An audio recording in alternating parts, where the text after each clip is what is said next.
Welcome to the Human Capital Innovations Podcast, your go-to source for personal, professional, and organizational growth and development. We hope you tune in often for all things people management, organizational development and change, organizational leadership, and social impact related. Maximize your personal and organizational potential with Human Capital Innovations Podcast.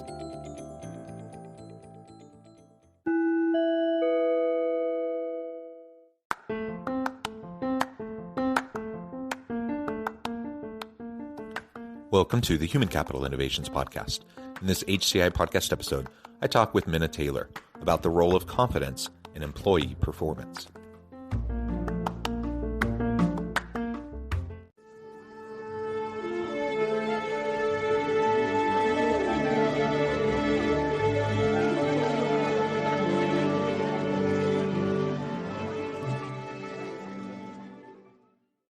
Minna Taylor, welcome to the Human Capital Innovations Podcast.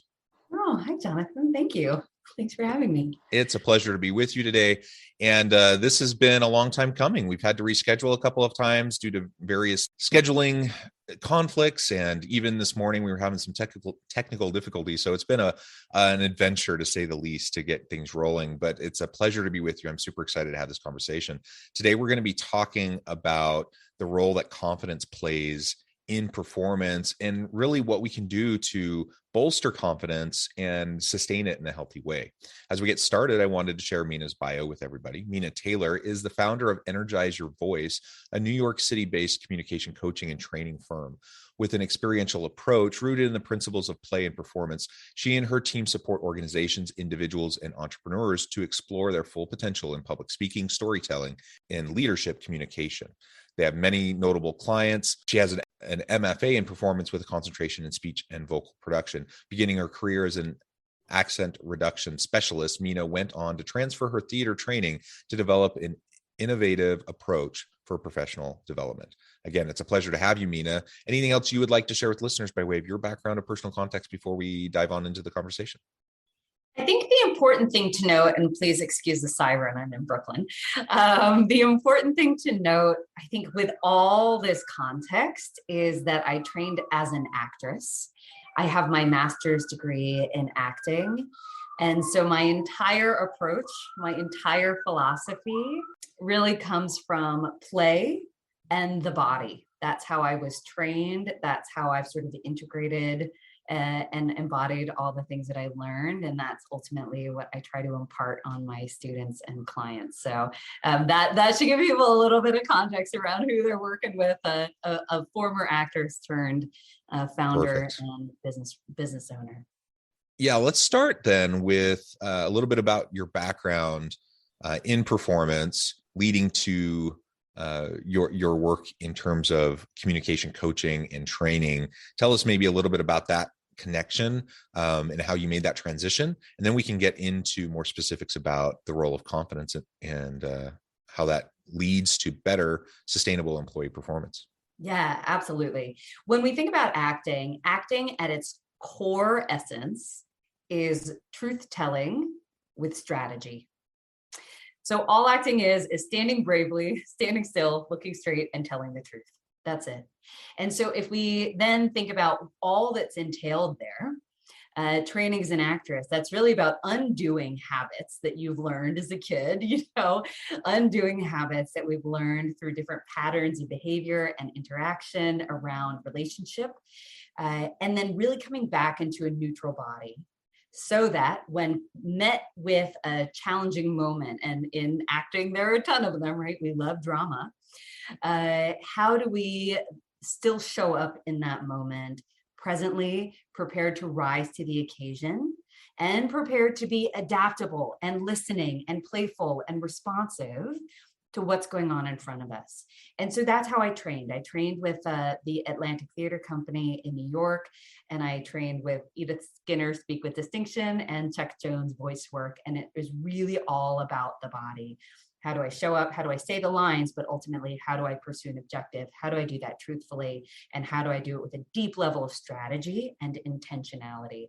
And so based on that description, you can absolutely intuit how that would support teams. Yeah, absolutely. And being an effective communicator is such an important piece of leadership. It's such an important piece of successful team development and growth. And ultimately, leadership and team building is all about mutual accountability and trust. And so you have to be able to come and be with someone and be there presently, be attuned. You have to commit to the relationships you're in, and you have to learn to develop that trust with each other through, like you were saying, truth telling, just being authentic, right? And ultimately, that's so key. Well, that's wonderful. Well, what I love about it, Jonathan, the way that I try to explain it to people is, in acting, we work on plays. We learn to play. That is literally what we're doing. And so what we also do, not only do we learn how to play fully, we learn how to play well with others, right? So that's exactly what you're talking about. We learn how to play well with others. That is what I'm trained in, and that is what I teach. Yeah, that's wonderful. So let's talk a little bit now about confidence. Now, clearly in performance, you need to have confidence. You're up on stage, you're up, in front of people, and public speaking is one of those things that, consistently comes up in the list, the people's top fears. And so clearly it requires confidence to perform in that way. How does that translate over into the workplace? And now we're talking about employee performance. We're talking about team interactions and team performance. What role does confidence play in that kind of a setting? It's interesting. Even in that question, I am going to pose a redefinition. And so when you're saying, how do you feel confident when you're confident on stage?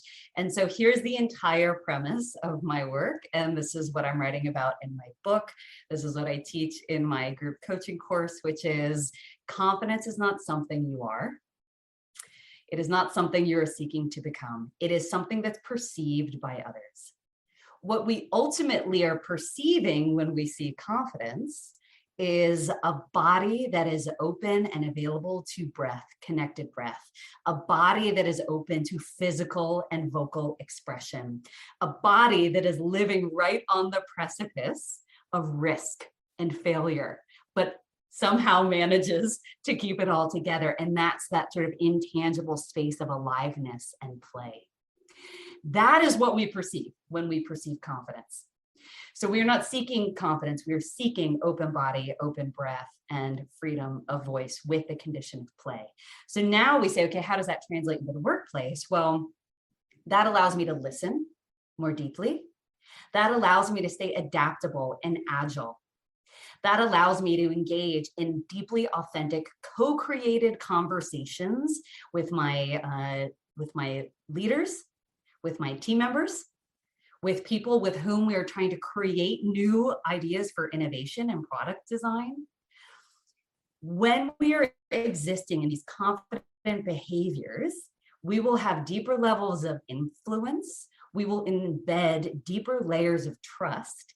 And ultimately, what will come out of that are stronger relationships that are moving toward a shared objective. So that's why confidence matters in the workplace. Yeah, and I like that framing.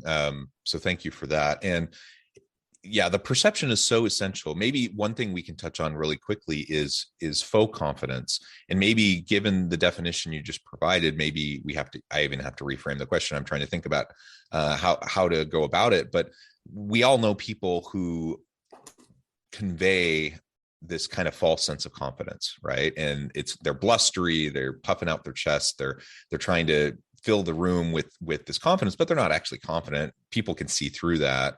So I'm wondering what you think about that. And because it is perception, like I can tell if someone is exuding, this sense of confidence and it's authentic versus, when it's really just fake and it's a facade. So how does that fit with your definition? Yeah, really beautiful distinction there. And so first of all, I want to really have deep sensitivity. The fact that the way I'm promoting to redefine this entire conversation around confidence, not only with us, but just sort of at large, requires a bit of a paradigm shift, because it's a word that's used ubiquitously, but we are often neglect to define it in specific, actionable, functional, integratable terms.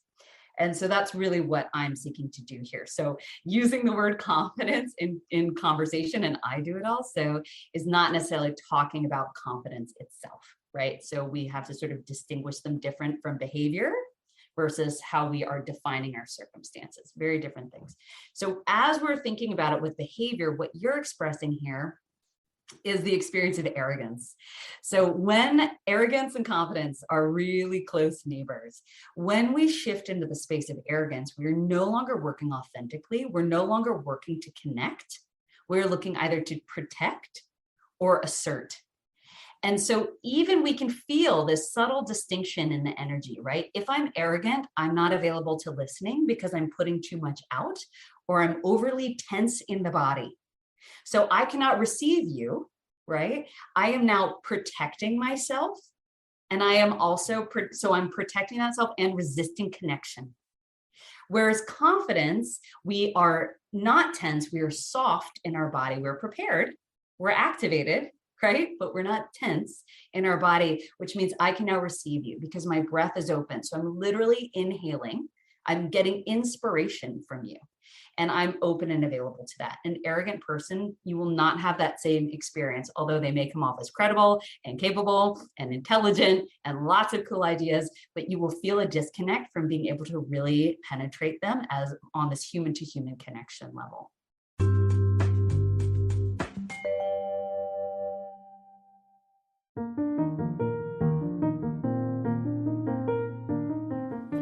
Check out our new weekly LinkedIn newsletter, Alchemizing Human Capital, exploring industry trends via original research and interviews with executives and thought leaders from across the globe.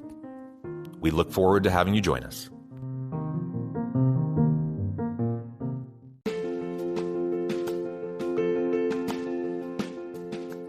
Bluer Than Indigo Leadership, the journey of becoming a truly remarkable leader. Early in my adult life, I learned about an Asian proverb that translates as bluer than indigo. If you think about the color indigo, it is a brilliant, deep, and vibrant blue, what some would call the bluest of blues. To have something that is bluer than indigo is rare and truly remarkable. Contrary to popular myth, there is no one-size-fits-all or cookie-cutter approach to effective leadership. There is no silver bullet, no secret sauce, no go-to model that will solve all of your problems. The truth is, great leaders have all had their unique strengths and flaws, and have all had to discover and then pave their own distinctive path in their life's journey to fulfill their leadership potential. Bluer Than Indigo Leadership will help you discover your own path and explore those ordinary, everyday actions that will help you respond to an uncertain future and produce extraordinary results for individuals, teams, and organizations.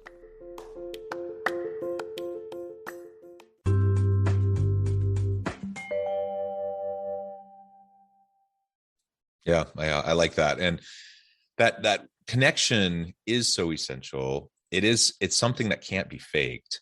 And so you have, like, I was thinking about someone just the other day. I was thinking about someone who's a very accomplished person, very credible, very intelligent. Many people look to them as a really great leader.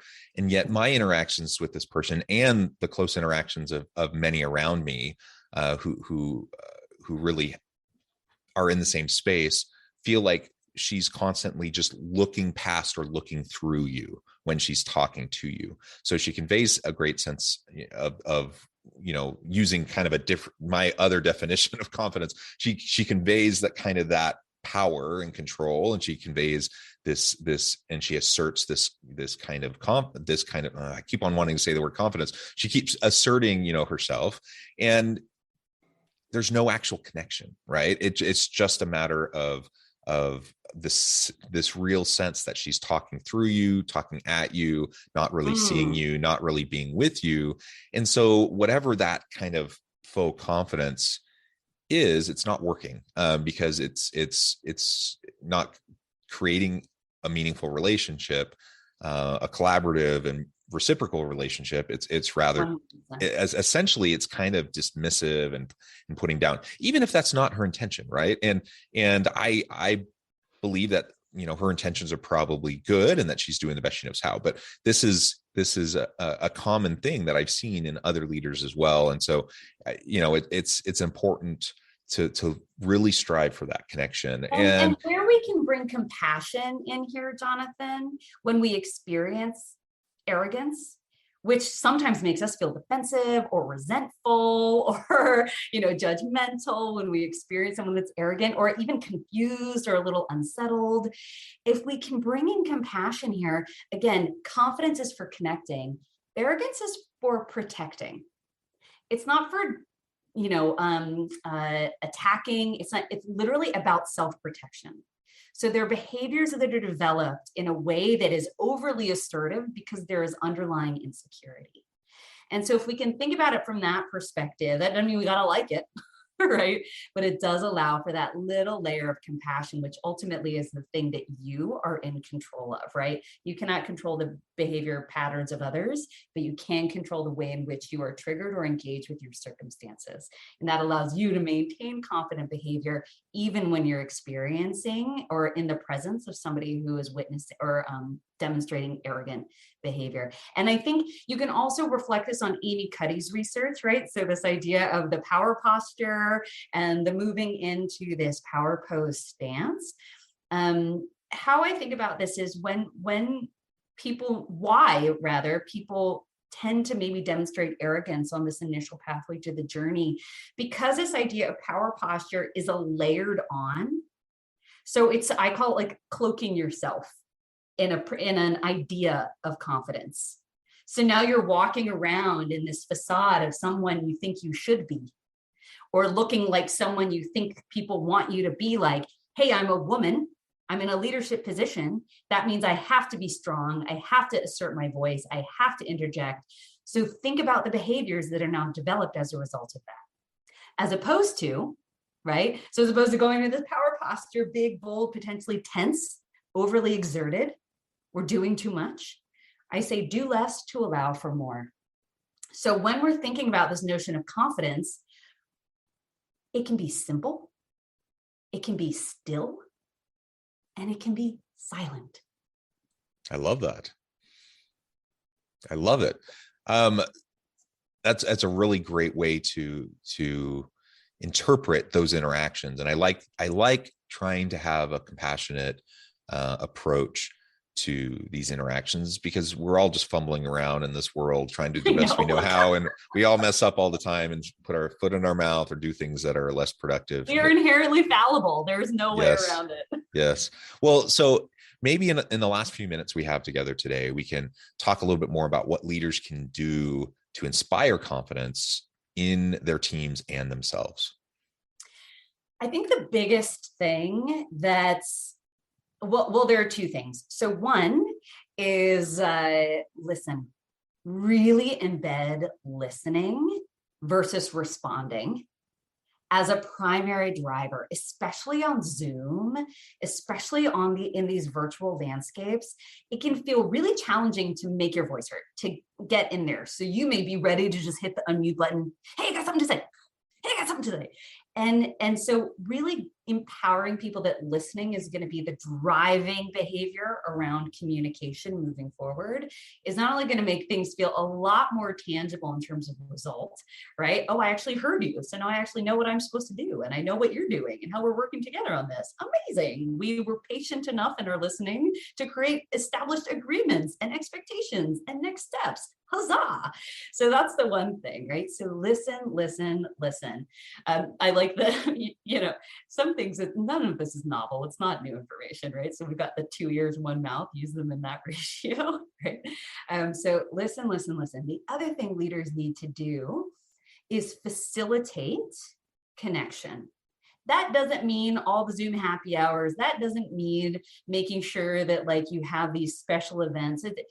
What that means is, hey, everyone, we're in this meeting. Here's how it's going to go. I'm just going to start by 5 minutes. And then here's how I want to give each of you an opportunity to participate if you want to. We're going to turn ourselves off mute, or we're going to do an emoji hand raise, or just pop it into the chat. But I want to give you this really clear permission where you can sit in absolute comfort in your listening, knowing that I have now established that you will all have a space to share your voice.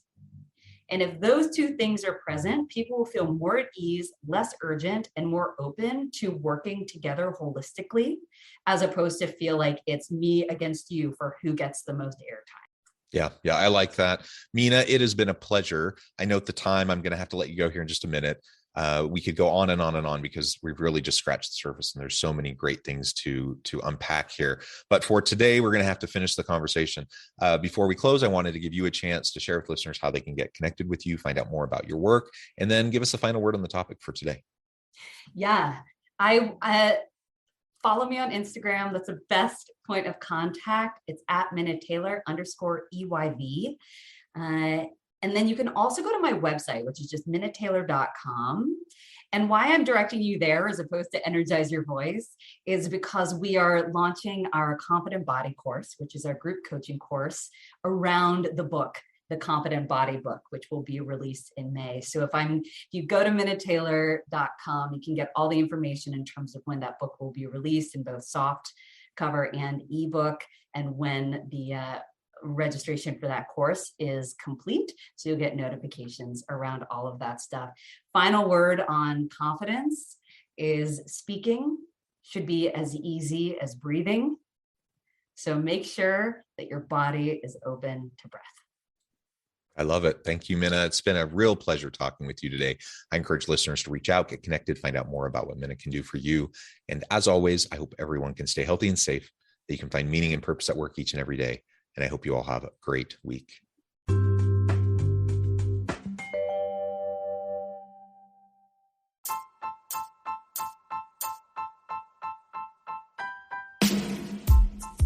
The alchemy of truly remarkable leadership.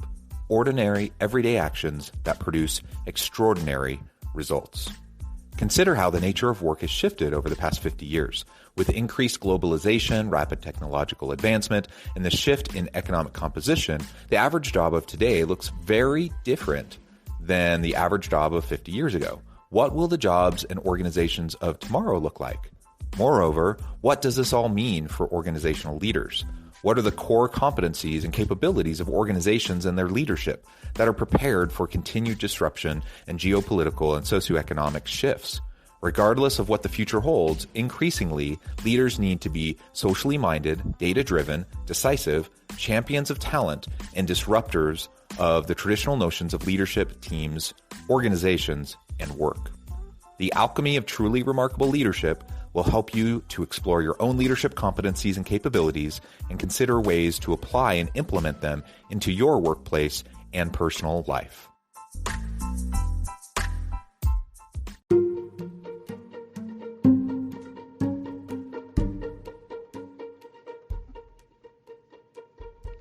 Check out Human Capital Innovations magazine, Human Capital Leadership. Human Capital Leadership is a free, interactive e-magazine with the mission to help individuals, leaders, and organizations find innovative approaches to maximize their human capital potential. We publish issues quarterly in August, November, February, and May. Take a look at the latest issue and let us know what you think.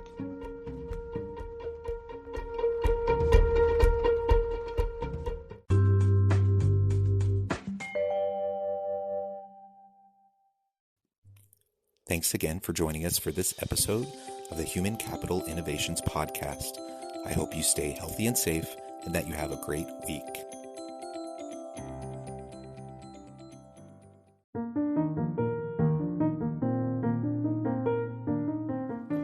Check out our new weekly LinkedIn newsletter, Alchemizing Human Capital, exploring industry trends via original research and interviews with executives and thought leaders from across the globe. We look forward to having you join us.